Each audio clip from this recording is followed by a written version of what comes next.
I know, right? I love it. How do you do that? Are you excited for that? No, I'll have to go and talk with him more over Christmas break. But like, what do you do? You gotta order ice. Okay. I can help you guys with my next okay.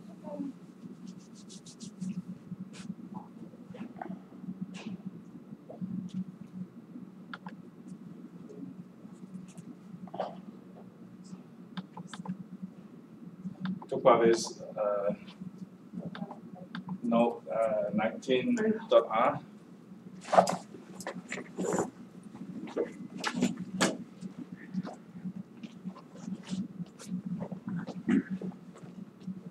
Last time I showed you like how to construct from your data, like a data set of the rules, and within this the rules and respective this frequent item sets and respective support. We see that last time.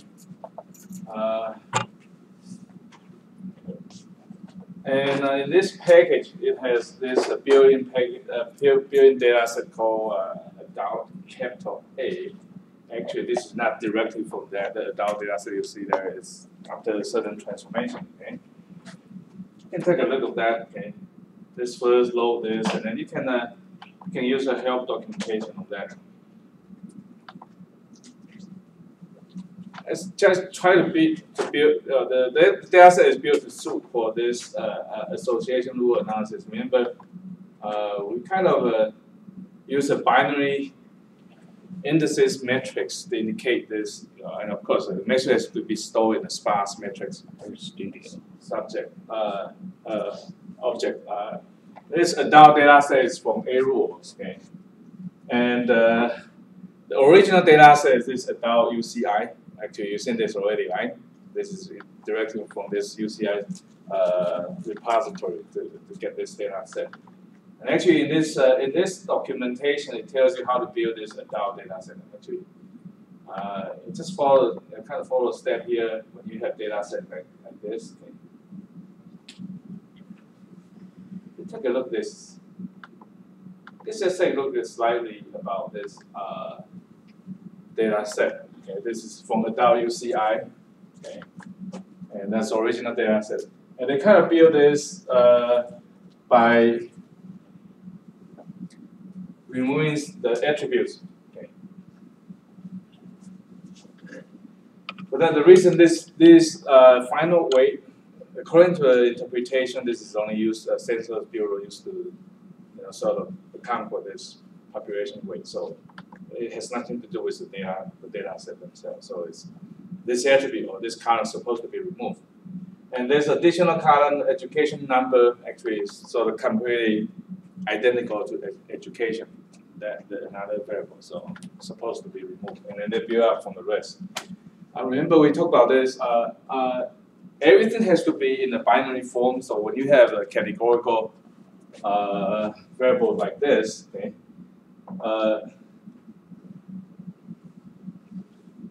you have to set up the category correctly. In this case, this is order categorical. So you set order categorical, and all the variables are set correctly. And after that, so after the data set are set correctly with the appropriate attributes, whether it's a factor or order categorical. I'm not sure. The one they already have this adult UCI is a column called income. Income has two values, either small or large. I think that's what they say. Small salary means salary less than, was that 50K, right? Was the cutoff point, right? And large means greater than 50K. So actually, they use that name. So we can actually inspect that by looking at this in there. But other than that, the rest like we did before. We need to use the data. Oops.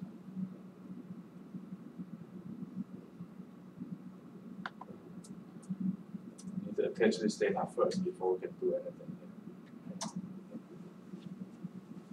So here, this is last count. Remember here, when we try to do classification, last count is the target variable, right? So it's income. They classify as small and large. Small is like less than 50K, large is greater than 50K. So that's. But there are some other counts like here. This is totally useless. Okay, not related to this data set, so supposed to be removed. And also, what was that? Education. Education numbers. Okay, this is totally in parallel with this education, so it's supposed to be removed. Okay? And then all other variables are supposed to be built correctly according to whether it's factor or order categorical. And after you build up this order categorical or factors of the columns that use appropriate attribute like order categorical or factor, then you can put that into a transaction data set. And that's how you convert your data set. Anyway, this is transaction data set this is sparse matrix representation of this binary values, 0, 1. So all the categorical will be cut into indices columns. Okay? So that's how this was created. Okay? So anyway, we have this adult data set. It's already built up for us in this A rules package, so we don't have to do it.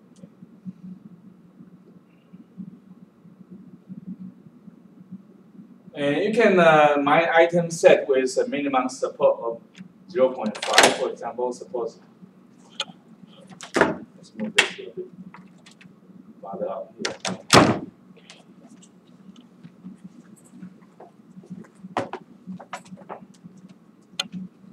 So let's look at this adult data set and look at those item sets with well, of course, you look at a single item set with a support at least 0.5. Okay?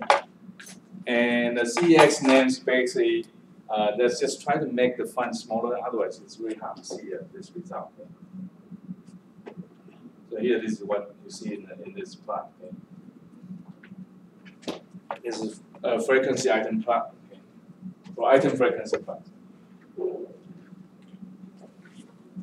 So anyway, it's converted into this item frequency plot of this result. Okay. Well, here only show those with the support, single item with support of 0.5 or higher. Maybe you can change it to other support value. Okay. For example, well, okay. Maybe change minimum support to 0.2. There will be too many items. So you can try this out. And try to see this result. So here, these are the items with the support at this 0.5. I think 0. I think that's 0.2. I set it up. Okay.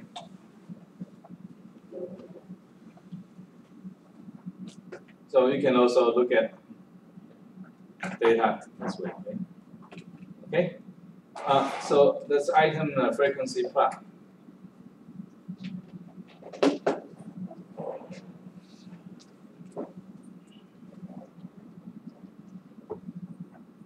Let's go back to what we have. We just use the minimum support 0.5. Suppose we restrict the minimum support to be at least 50 at 0.5. And try to run this result. Okay?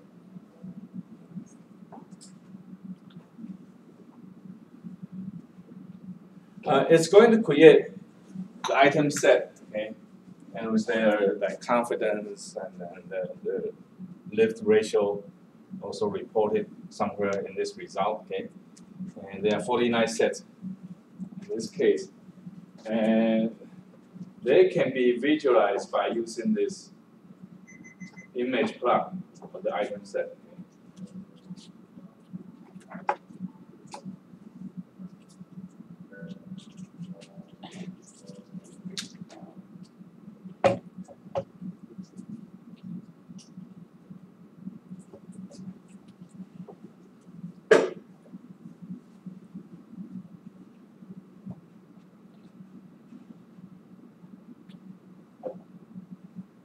Well, was this a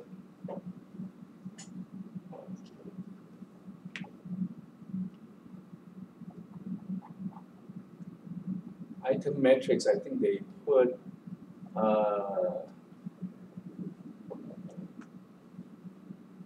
they put items on vertical, horizontal axis. So here, of this 115 items. So here we have this item 1 to 115. And vertical axis would be this different, the different items that we can select from.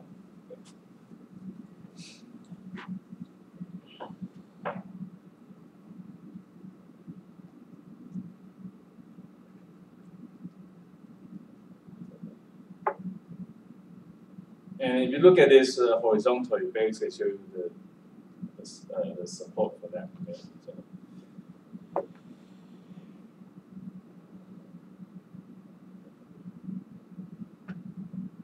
So I guess there are just way too many things going on here. You can use the vignettes of this package, both packages, this A rules and this A rules with. I'm not sure what happened under RStudio. When you try to request vignette, nothing happened. You won't complain, but there's nothing come out. Okay? So just use a regular R session console, and then you can get this vignette. Okay? Open up. Okay? So you can look at the vignette of this A rules and this A rules with.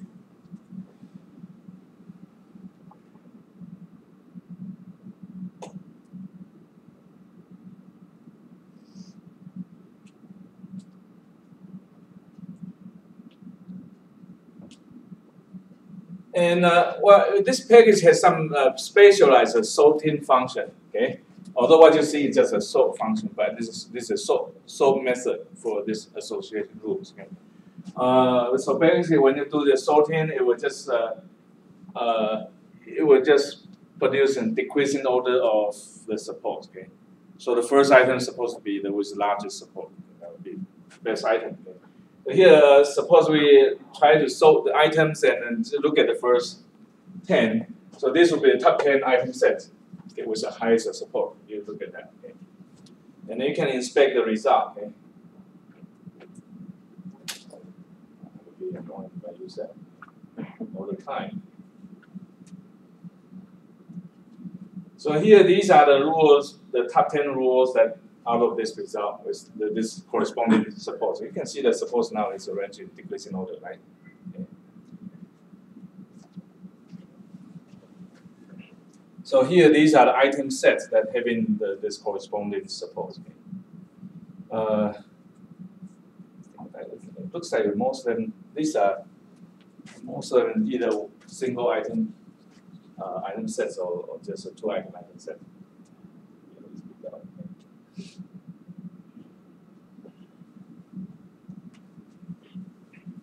The package allows you to like several views of this result. It's a list view, metric view, item metric view, or this transaction ID list.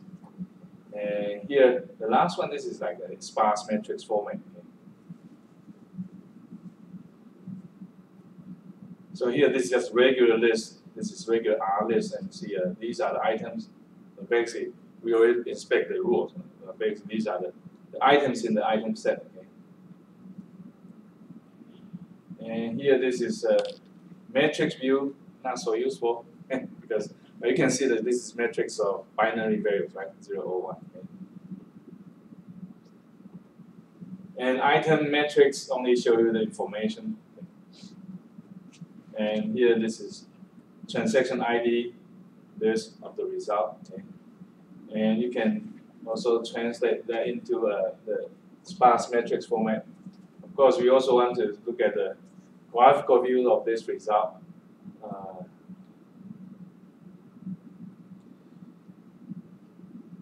In this case,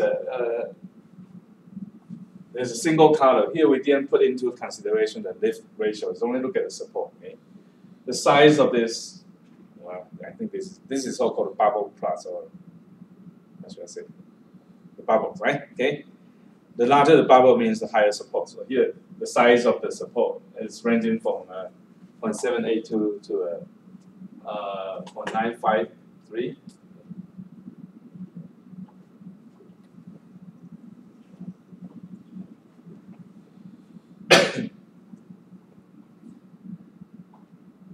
And the arrow indicating that sort of, in a sense, the implied arrows in the item. This is item set. So just give you the ideas of this item set.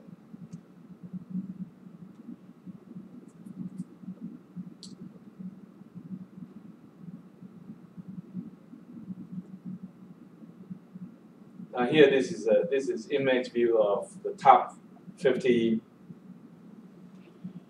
Uh-oh. I think I always have this trouble with. We have to close the section. Sorry about that. Our studio is not so stable after all. I don't know.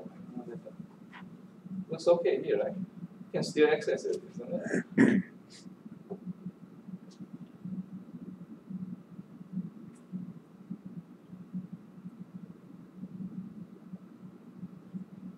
Looks like this is what happened last time.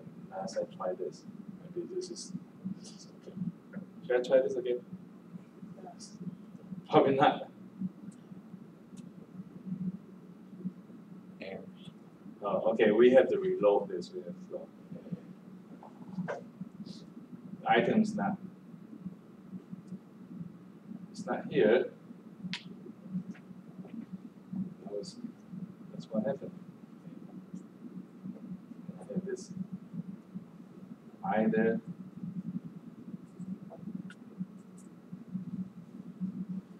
Let's try this again. This doesn't work.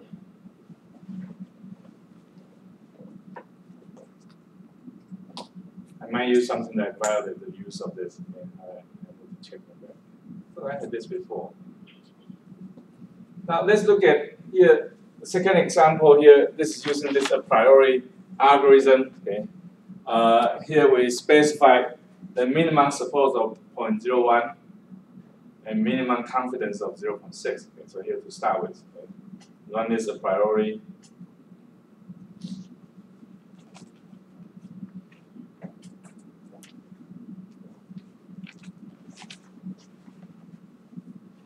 See how many rules it's come up with. 27,000 rules. Because we put a very small threshold for this minimum support and minimum confidence. That's why come up with so many rules. We can have a summary of this result. Okay, just show you. We have several quantities of this result. Okay.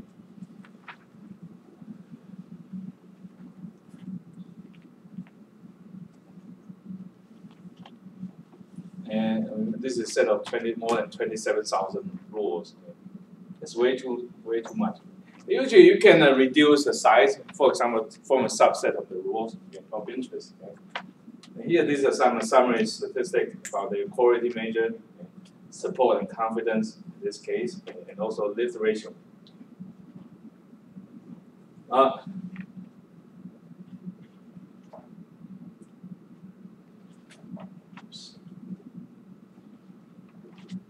You can subset the rules by, say, for example, I want to subset the right-hand side should be restricted to this, and also the lift ratio to be within certain range. For example, here, I guess this is, let me break this down here so it's much easier to see. And here,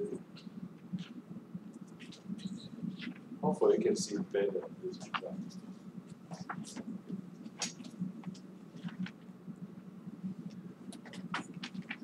So with that 27,000 or more, not 27,000, it's 276,000.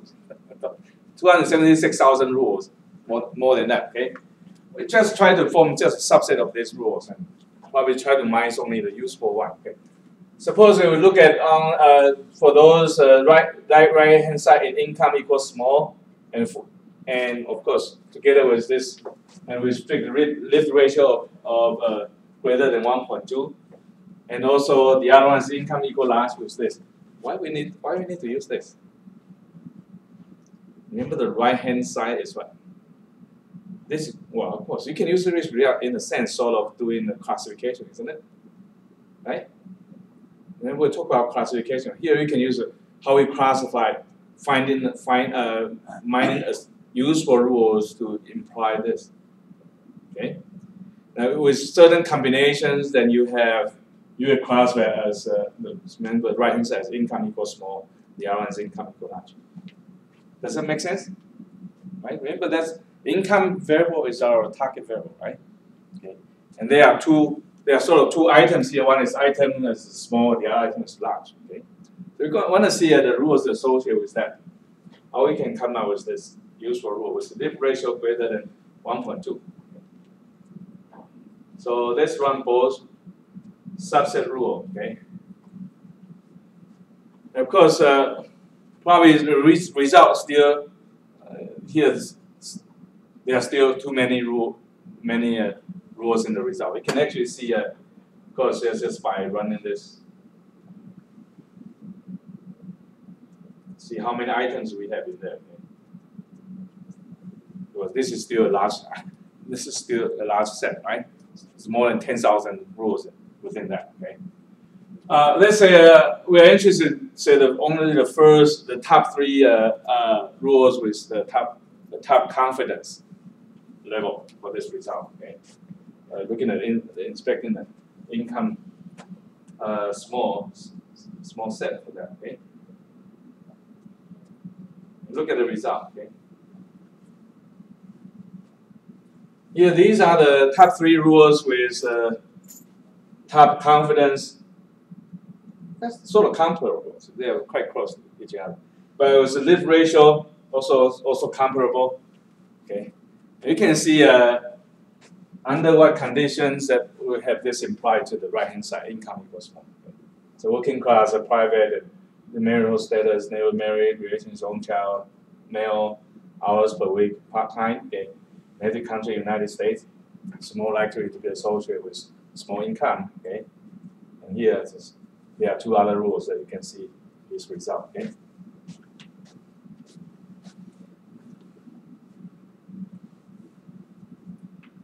And you inspect the other like this, the top 3 rules that imply to income equal large according to the confidence game. These are the top 3. Okay. So you can look at this rule and you interpret the result. Okay. You can also make use of this to do classification as well. Okay. So according to this rule, I will classify individuals as from say as having this small like what the low income or the high income. Okay.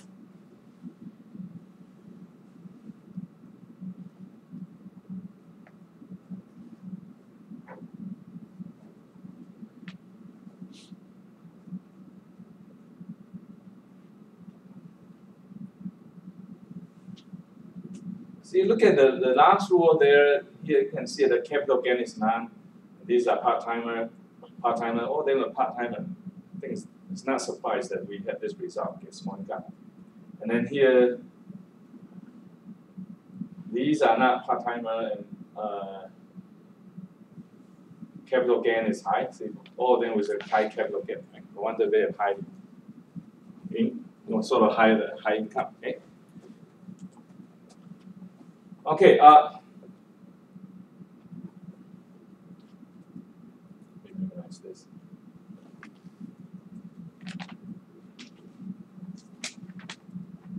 At the time of construction, of course, you can also restrict the right-hand side. Okay. So here we sort of, by restricting right-hand side, we sort of aiming at classification, okay, in a sense. So here, mining the association rule, we start with parameter list, okay, say minimum length 2.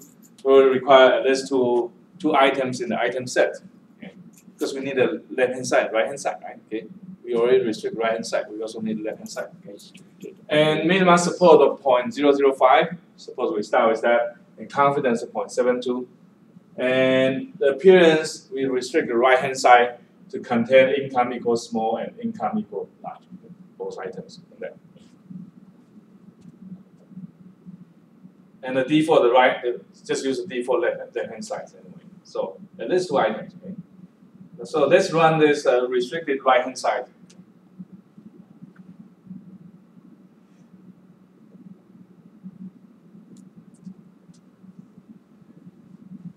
This end up with 22 rows. Of course, we can also change the setting. Maybe the confidence we set it too high. Okay? You can set out the confidence level. Okay. And you can sort the result according to different interestedness measures. Remember, lip ratio is probably the most useful interestedness measure we can come up with, right? Look at the lip ratio. Okay. So let's say suppose we sort this by a lip ratio. And again, this is a sort function. This is a spatial sort function that's used by a rule. So it will sort in decreasing order of the lip ratio, and we can inspect the result. Okay. After we have that, we inspect the result. Since there are 22 rows here. Okay.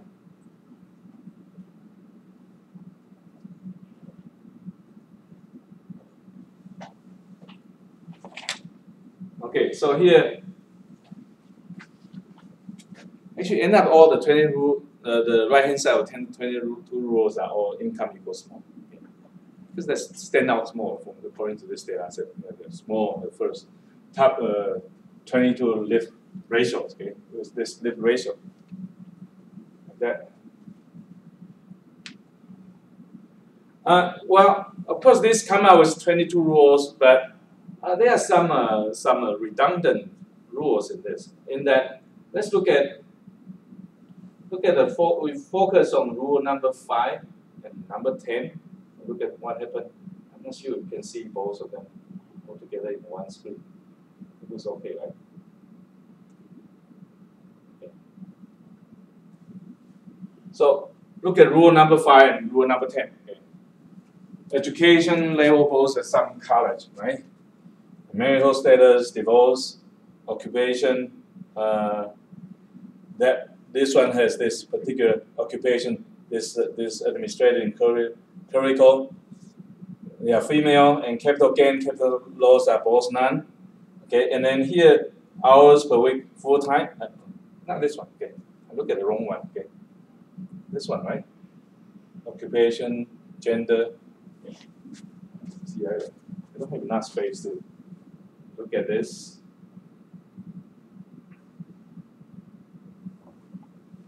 And capital gain, capital loss are none, okay, for this one.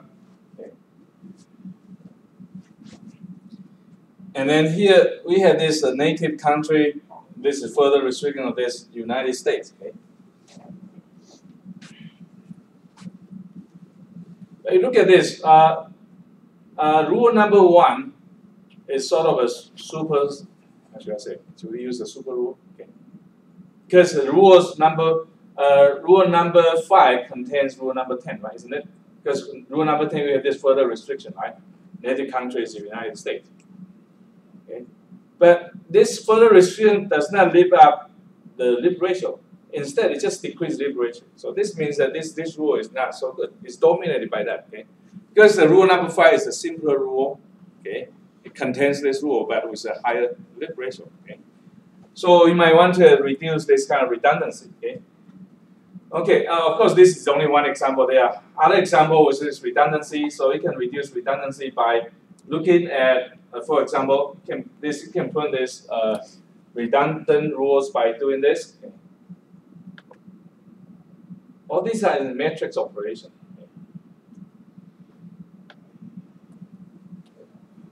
A rules provide this function.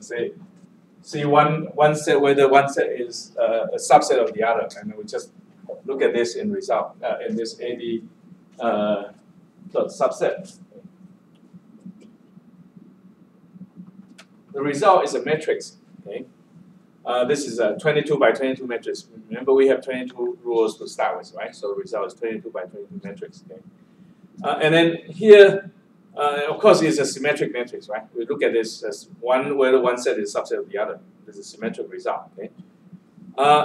Now to rule out the low triangular part, you simply just need the right upper triangular part. We don't need a diagonal elements, right? Because diagonal elements comparing the same item set with itself. So there's no need to look at that. Okay? So the upper triangular paths and lower triangular paths are symmetric. We only need one path of that. Okay? So one way to do this is just you set lower triangular paths and the diagonal along with it, set it to missing value, right? And just use the information in the upper triangular paths. And we can see this redundancy there. Okay? So here this excuse me. This function call. Okay? When you use the lower triangular of the matrix and say diagonal equal to, including diagonal, okay, this will return a matrix structure of true false with the lower triangular elements marked with true, the upper triangular elements marked with false. So we sort of using that to subset, right? So we're going to subset lower triangular paths and the diagonals and replace that with a missing value. Just look at that. It's quite flexible in doing this. Okay, you can do subset the elements in the matrix. So here, this is what this is about. Okay, and then we can look at the redundancy by looking at whether column sums is greater or equal to 1. Remember, columns are of true, false, right? And greater than equal to 1 means that you have at least 1 true, means that would pick up the redundancy, right? Because if subset use that, we're going to use that to pick up the redundancy. Okay? And of course, if you do not remove missing value, the result is always missing. So, okay, so we exclude those missing values. So only look at it. So basically, NA dot Rm equal to means that we only look at the upper triangular parts of this result and change the true into 1 and false into 0. We want to see those columns containing this redundancy test on that. Okay? So it turns out rule number 10. Okay, as we have seen before, rule number 10 is redundant, right? Compared to rule number 5. I didn't look at the other pairs are, because you can also look at 14, 16, and 21. They are all redundant. Okay? They are sort of a subset of the rules having a higher bit ratio. Okay? So anyway, so we print up this redundancy, and we inspect the result. Okay? There are 18 rules left. Okay? Well, still that's a lot, right? So here we need some way to visualize that, because according to this package, there are several ways to visualize the result. Okay? First is this. This is scalar plot for 18 rules. You can see the darker the color, the higher the lip ratio. And here is plot the confidence versus support of this 18 rules. Okay. So here you can see that although these item sets are with a low, very small support, but they pick up useful information with very high confidence, right? Like in this one, like this one. These two are among the darkest, this or maybe these three among the darkest colors. It's the highest lit ratio. Okay?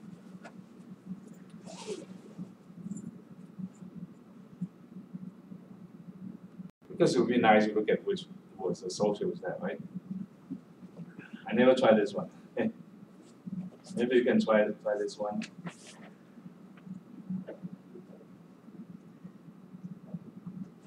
I would, if I generate this package, I would make this identifier. It's not there. Unfortunately, they don't have this identify method. Okay. They have got to have some spatial method to identify this rule.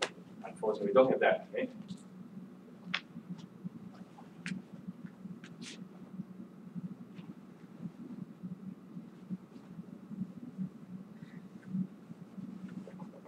Maybe there's an identified function here.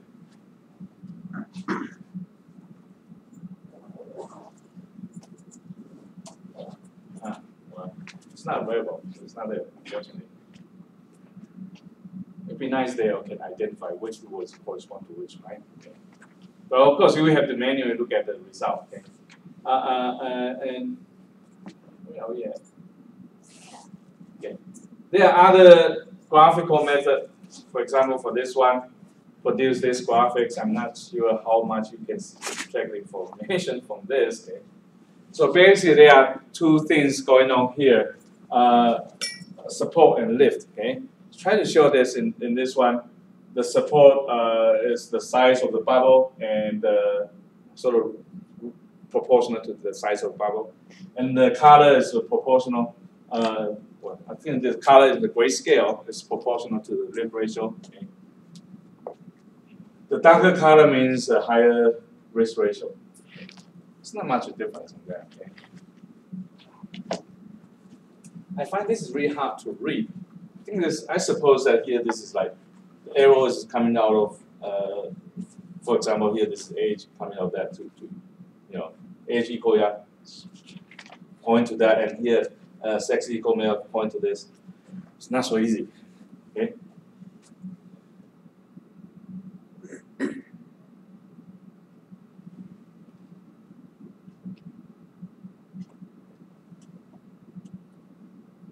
And there are some other method, and here this is plot method for that. Okay, the group matrix for 18 rows, and again use the size and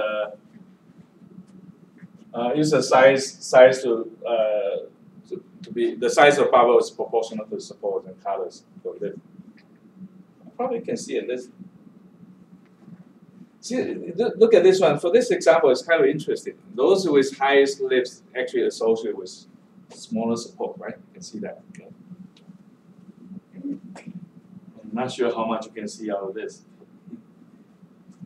Because the rule is kind of long, so it's just education equals sum charge pi plus all other 4 items there. It's not easy to see it. How come? It's kind of limited with the space that they generate. Out.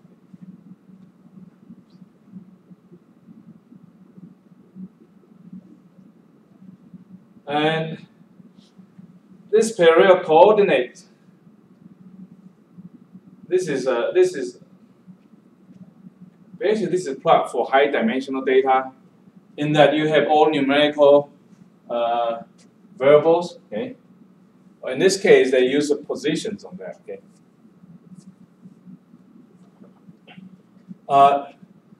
And each point here is associated with, in this case, it was 1 item here. Okay?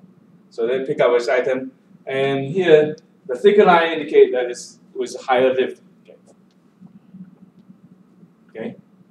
So here, however, this one is come out from this. What was that?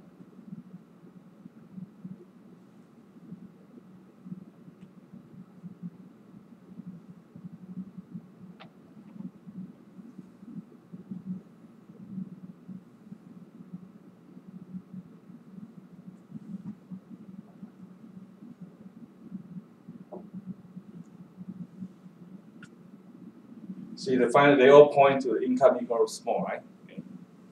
See, the best 18 rules we find there all correspond to the small ones. The income is small.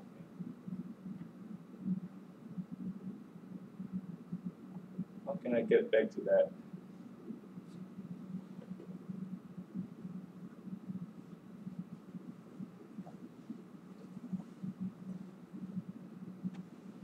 And of course, you can also output the result.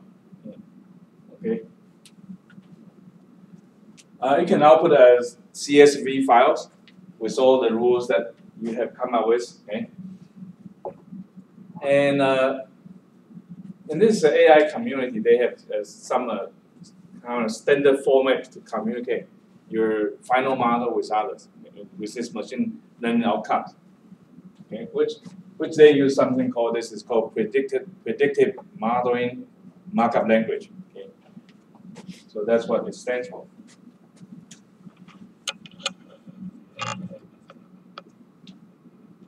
Oops.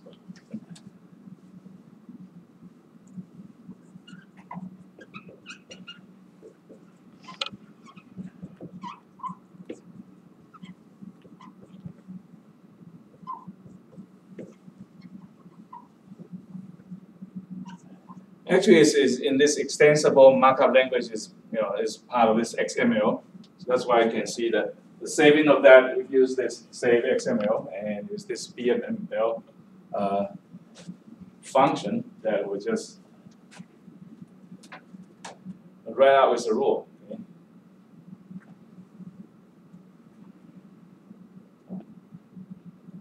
I guess you have to, when you use this, also supposed to be packaged to, forgot to attach that package.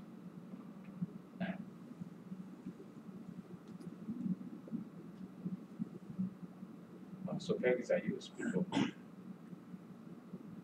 Probably XML, I think. Okay. It's a package called XML. Okay. I have to look at. When I did that, I already attached that package, but I didn't do it here. Okay. It's supposed to be a package to attach to use this command. Which you can use package? shell.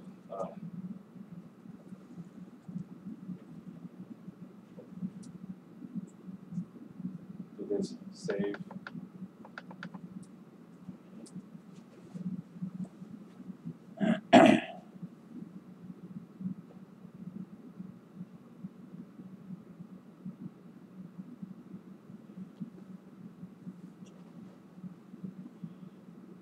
It's in XML. Okay. So I guess you can just use that here.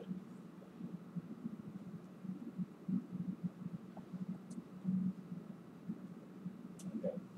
It's going to be slow because here we do have huge models here, okay, with all association rule.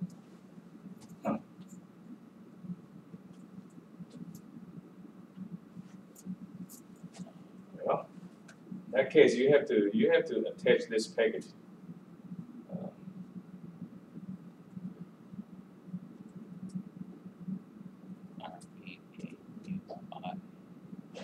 Oops, require XML. You need to require this package and run this one. Yes, no, don't need that.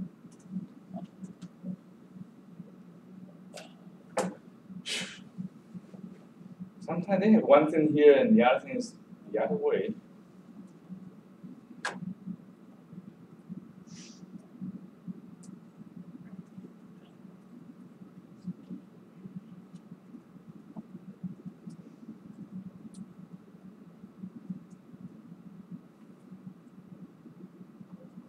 Require PML.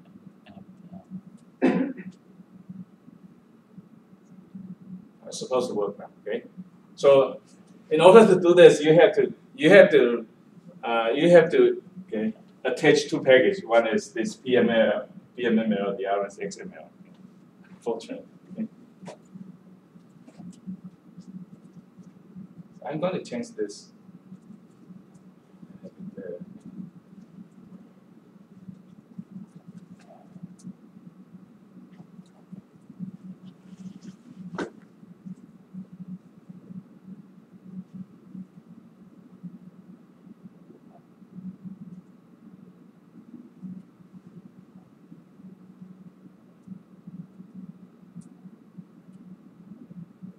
We do need both packages to run this.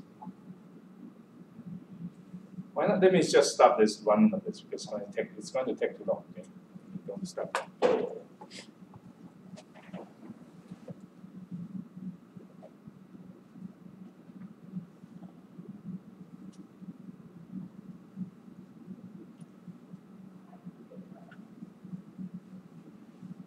And it also contains an all confidence measure of X, which is defined by this. This is also one of this interestedness measurement. Basically, you can calculate the all confidence of say some item set. Okay, it's basically support of that item set divided by the all single item set. Okay, so single item support that for all the items you can find in X. Okay, so this is support X has like 5 items, so the denominator will be the maximum support for a single item sets of these 5 items. Okay, so basically that's how this all confidence was computed. Okay.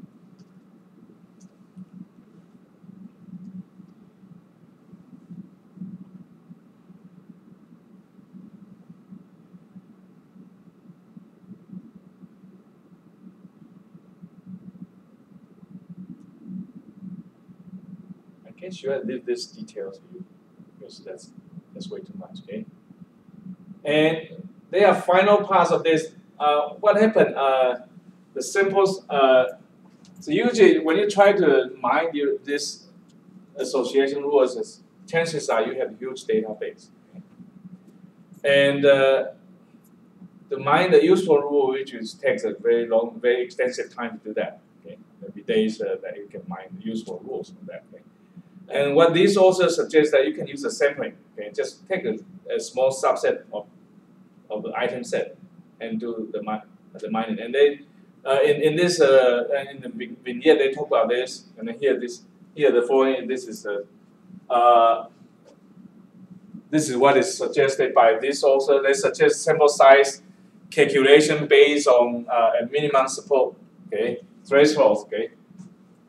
Here's a minimum support threshold you define and an acceptable error rate epsilon, and for support and confidence level of 1 minus C. Okay, you allow this, and actually the formula to calculate the sample size is by this.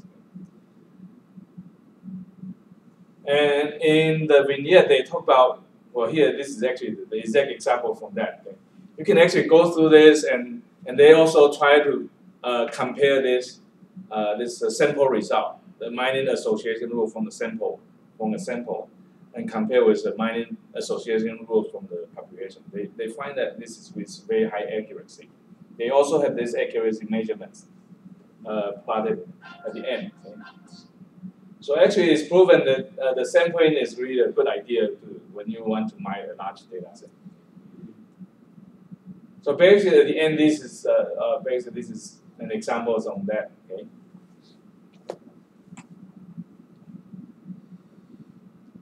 Let me just leave this for you. How about that? Okay. Because we don't have enough time to cover this. Okay. We still have last topic to cover. Okay. I try to mention briefly about text mining. That will be our next topic. This is class note 20 of PDF. And R now has these implementations. Okay? Not only the text mining, there are some other related packages already installed. So, and text mining package is really a nice package because they start from the data structure that associated with the text mining. Okay? They create a very useful data structure, and that allows efficient text mining. It's in this package called TM packages. Okay? And by the way, if you do RReto also has this limited text mining connected to this, and RCommander has a text mining capability connected to TM package as well, so you can do the text mining, okay, in RCommander or Reto. Okay. Variable form. So in general, we just say this is mining of textual data. Okay. So text as input information. Of course, first things is regarding this text mining is how you convert this text information, the textual data, into some quantities. Okay. So here, this quantifiable, okay, measurements that we can mine from such data set. Okay. So here, text mining includes, okay, since extensions of classical data mining, okay, apply to on the text, okay, and the use of large online text collection to discover new facts and trends about the world itself. Okay, and now there's a TweetR package. Of course, by the name, you know that what's associated. Right? I think it's called TWIT, single T or double T. It's more like a double T. Okay, TweetR is mining the data set from Twitter, so you can. In a sense, there's a way to connect to Twitter, okay, and then directly mining the textual information from Twitter. Okay. And the application text mining, including data mining, like in linguistics application, and computational statistics or computational linguistics, okay, computer science. Okay, so here this is interdisciplinary. Okay. efforts on text mining.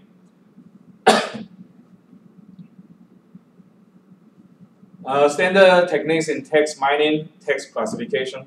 Okay. Because one simple ways of this text mining classification is to look at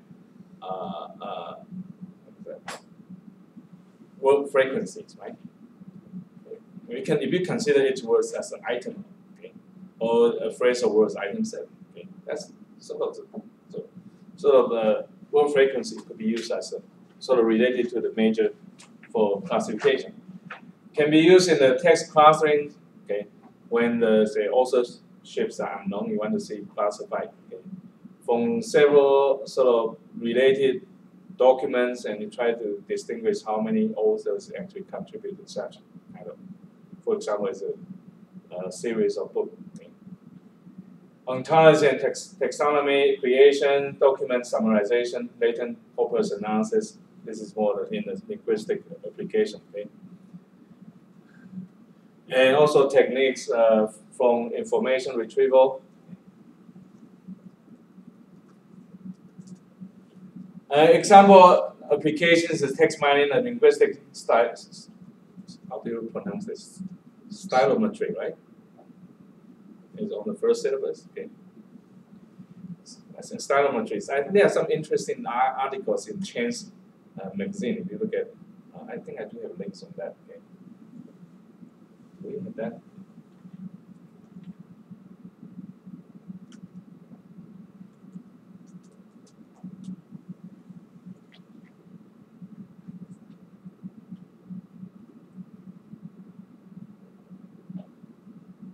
Here, these are some. So here, this TM vignette you can see from that. Okay. Here, Chance magazine. Here, okay. This is a special issue about this stylometry. Okay. About this the Wizard of Oz series of books. Okay. There's always long debates over a particular book written by. Anyone remember what was the first author of this? Who created this series? I know the second one was like Thompson, and book 15, didn't specific space why what the authorship. They still write like the authorship to be like original author, but actually nowadays established that the authorship is actually just belong to the Thompson. Actually, we can see that. We can see the example later. Okay.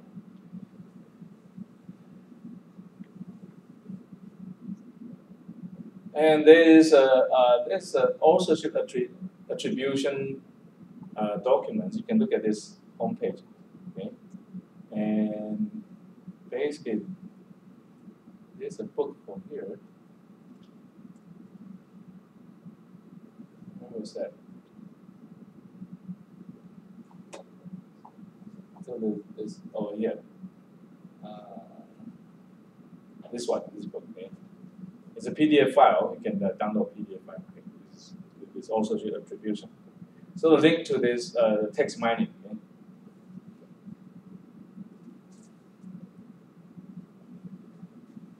And document classification and document clustering. Okay. Well, of course, we understand now. You know, they are similar tasks, except that one is with known groups and non-group identities. The other one is not. Okay. And email filters and automatic labeling of documents in business libraries. Email filtering, you want to classify a particular email as a spam or not, right? Okay. And these are text mining. I think that's your final project, right? So in a sense, this application, okay, text mining. Okay. And web mining and latent semantic analysis in bioinformatics, and this is related to this microarray data. Okay. And plagiarism detections in universities and publishing houses. You want to look at, for example, frequent items.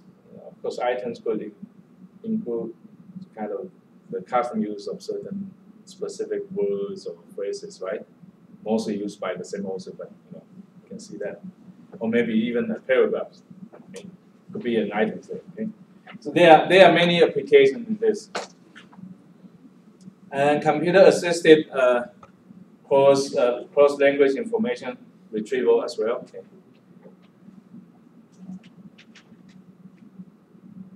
And the benefits of text mining is here it comes with large amounts of useful information in text. Okay, probably not available in some classical structured data formats. Okay? I guess you probably see this from time to time. So maybe why not we just bring this up, okay? Unless we can see in the future. R has this. Reduce the size. This is from Wiki. Here you can see that. This is Wikipedia. Okay.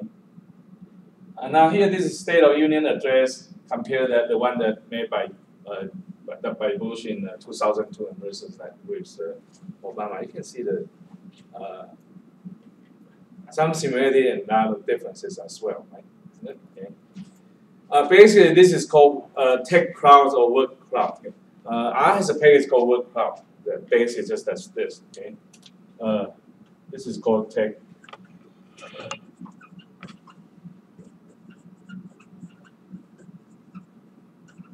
R has a page called word cloud without spacing. So basically, allows you to generate like word cloud like this. Okay. And here on the right panel, this is one given by Obama in 2011. This is by Bush. Okay. And the size of the phrase or words is okay, sort of relative to or what should we say? We can there's a certain measure the importance of the words. Okay. Anyway, the size of the words or phrase is proportional to the frequencies that is mentioned in the address. Of course, you can see this comes first, people, jobs, right? Okay, for Obama, and then here, back then it's like security and like homeland security is about American. Okay?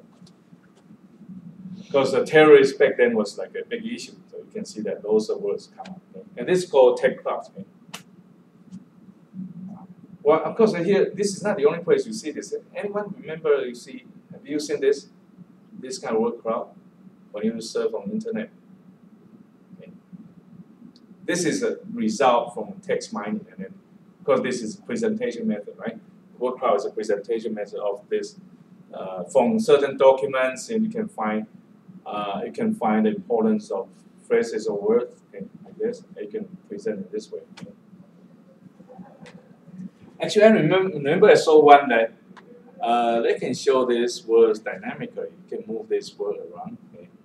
So this probably some of this will most likely cover some background words, and you can see that. And of course, here not only they use the size of the words, they also use the color, right? Okay. The more important words would be darkened, as you can see here. Okay. Of course, you can also make use of color. Okay. I think if you search this, if you search either word clouds or text clouds in Google, you can find that this one from Wikipedia. You can see application of this. Okay.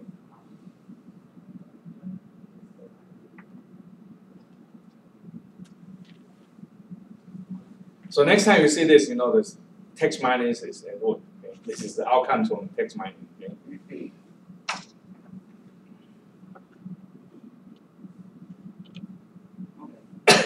Of course, the main challenge is that how you translate the textual data into useful information.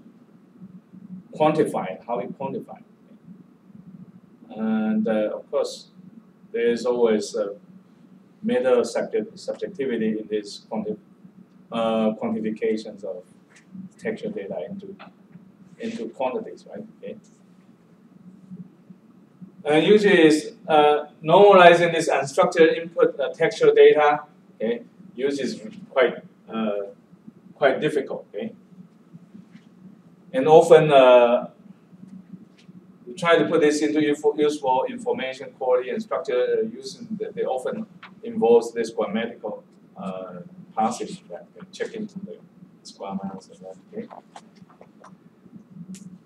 because we know the difficulties are in many aspects of that. Okay, difficulties in quantifying abstract concept. You could have the synonym, same concept can correspond to multiple synonyms. Okay, create multiple text representation. Okay. Same meaning but multiple words for that. Okay. how do you pronounce this? This is polysemy. Is that how you pronounce it? I thought that is pronounced polysemy, right? Is it? Okay. It's a single term that can be related to multiple concepts or multiple meanings of that, okay, under different contexts. And of course, text representation to try to structuralize usually this involves a huge dimension. Okay, how do you reduce the dimension? That's a big challenge in that. Okay, text mining. Okay. Of course, here this is I thought this is kind of cute examples of that. Okay, just one simple sentence has multiple meanings. Of that. Okay, this is a quote from that. Okay, from this author in 2000, year 2000. Can you think of other meaning, other interpretation of this result? Maybe there is, right? So different meanings, right? Okay. How do you mine this information? That's so difficult. It is so difficult. Okay. So here, this is just some examples of that. Okay, this is quoted from that article. Okay. Okay, maybe you can extend your imagination to come up with more different meanings of this. Just a simple sentence. Okay. So there's a difficulties in that text mining. Okay. Of course, you sometimes text mining has to be dependent on the context, right? So what kind of things one look at? Okay. And here, these are the common features of text mining softwares. Pre-processing, of course, definitely is a must. Okay, how you prepare or import or clean the textual data, okay, and do some general processing to convert textual data into useful information. This is a big challenge in that. Okay, and I thought I changed it. I forgot to put it on. Okay. Yeah, this is a typo here. Okay, I already changed my LaTeX file, but I didn't rerun this and put it on. Okay, I'll change that. Okay. So association rule analysis, finding associations for a given term based on say counting co-occurrence of frequencies, for example. Okay. Because this will tie to our association rules mining that we mentioned in previous class note. Clustering of similar documents into the same groups, summarizing. Okay. The important concept in text, this will involve the frequent item or frequent terms. In terms of the documents mining, we talk about frequent terms or frequent items analysis. And classification of text into predefined categories. Okay.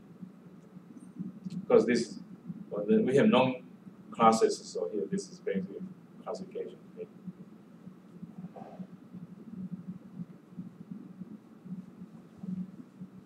And finally, technically, you need this capability to make the software more useful. But here we do have that in this R package TM. Okay. They all cover this. Okay. All these aspects. Okay. Information retrieval is based on something called vector space model. It was introduced by this author in 1968. Because this is used to determine the document similarity in which a query is treated as another document. Okay. Similarity is useful to like clustering, or even could be useful to classification as well. You can, for example, define the distance out of similarity. And you can assign weights in the index terms in the documents. You can use inverted document frequency weights or binary weights in this vector space model. I guess let me just go through this quickly. This is some technical detail about this vector space model. Okay. And every document can be represented as a sum vector of the index term. And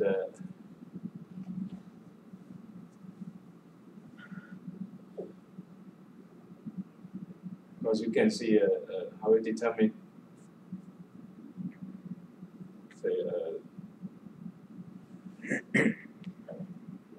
the relevance of two index terms. Can use angles.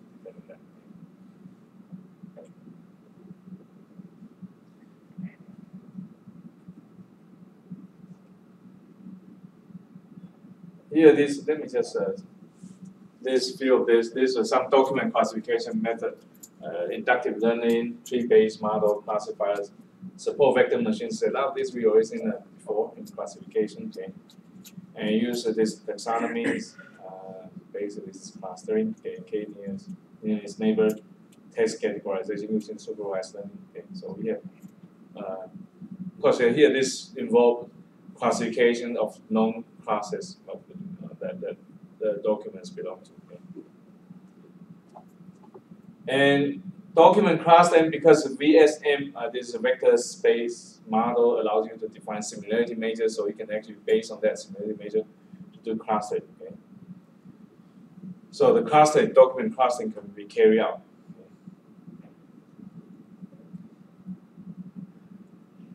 Okay, some of this not really directly related then. Later on in our example, we'll talk about this dimensionality can be reduced by using singular value decomposition algorithm. Okay? You can reduce the dimension tremendously using that. Okay? I guess we don't have to look at all this detail. Okay? About preparing data set. Okay? Of course, how can you filter useful information from your documents? Here, basically, there are certain tasks you need to look at. Okay? Unique term removal. There are terms only used once. Most likely, this will be almost useless, right? Okay, so you want to remove that sort of single appearance terms. Okay, and start word removal.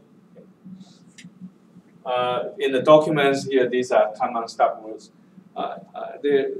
The package sort of linked to there's a package called WordNet. They link to a dictionary of the stop words. Okay?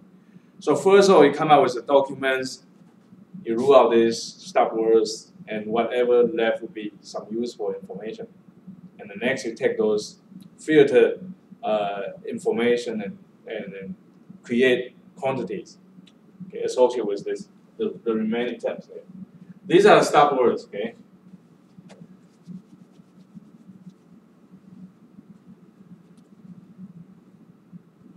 Of course, when this text mining prepare for documents for use in text mining, they need to compare the documents or the words with the dictionary. Okay, and depends on the application. The dictionary could be different, right? Okay, in literature, you probably come out with, for example, if this is foreign language, you have to use that particular stop words from foreign language. Okay.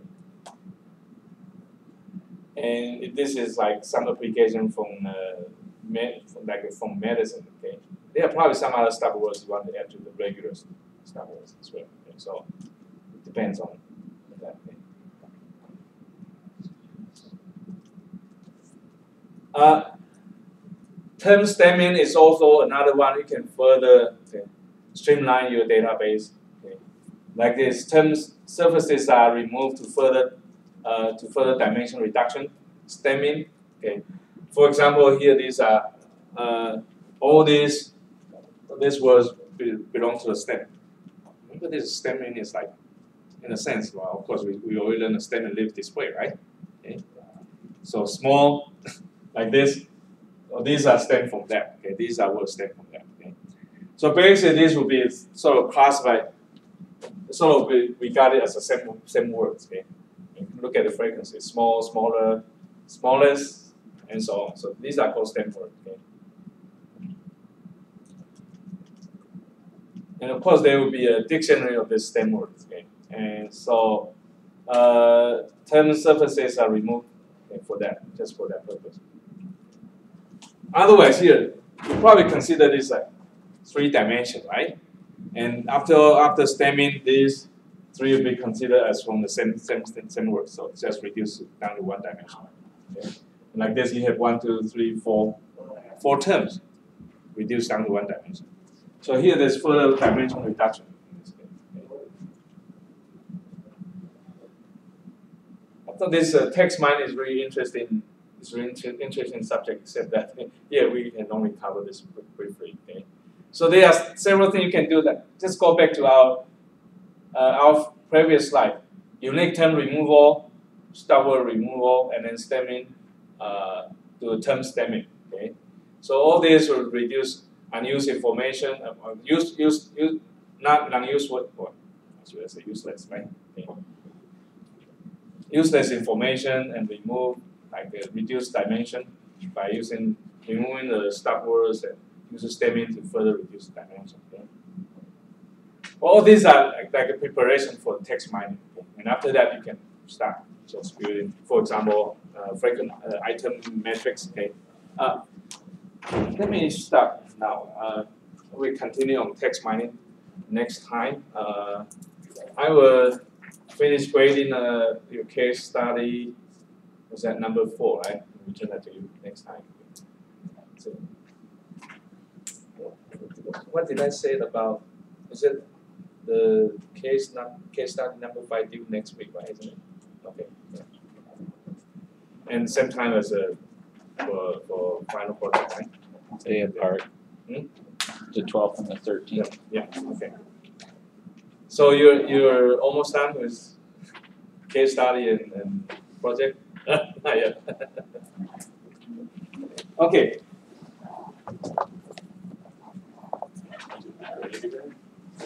All done.